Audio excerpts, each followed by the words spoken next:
నల్గొండ జిల్లా హలియా మున్సిపాలిటీలో రేపు జరగనున్న మున్సిపల్ ఎన్నికల నేపథ్యంలో ఏర్పాట్లు ముమ్మరంగా కొనసాగుతున్నాయి.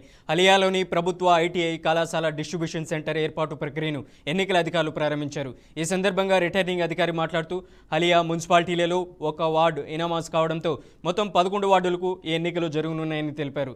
ఈ నెల 11న వార్డులకు సంబంధించినటువంటి మున్సిపల్ ఎన్నికలు జరగనున్నాయి. మొత్తానికి 11 వార్డుల పరిధిలో మొత్తం 22 పోలింగ్ బూతులు ఏర్పాటు చేసినట్లు వెల్లడించారు. ఎన్నికల నిర్వహణ సజావుగా సాగేందుకు పట్టణాన్ని 3 రూట్లు 3 జోన్లుగా విభజించామని, పోలింగ్ సామాగ్రి పంపిణీ కోసం 6 వాహనాలను వినియోగిస్తున్నట్లు చెప్పారు. ఐటీఐ కాలేజీలో రిసెప్షన్ మరియు డిస్ట్రిబ్యూషన్ సెంటర్ ఏర్పాటు చేయడం జరిగింది. కౌంటింగ్ సెంటరు ఏఎంసీ అవంతిపురం మిర్యాలగూడలో ఏర్పాటు చేయడం జరిగింది.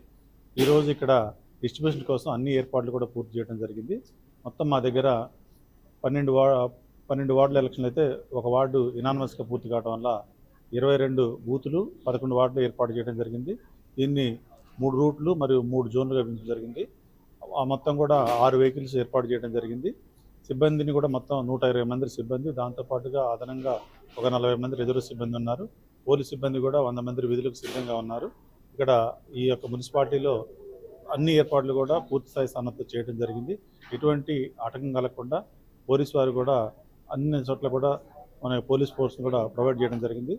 మన పోలింగ్ బూతుల్లో కూడా అన్ని ఏర్పాట్లు కూడా చేసినాము. ఈరోజు 1 గంట కల్లా సిబ్బంది అందరినీ కూడా పోలింగ్ బూతులు పంపించి రేపు పోలింగ్ సజావుగా సాగేటట్టు చూస్తాం. ఈరోజు హాలియా మున్సిపాలిటీకి సంబంధించినంత వరకు ఐటీఐ కాలేజ్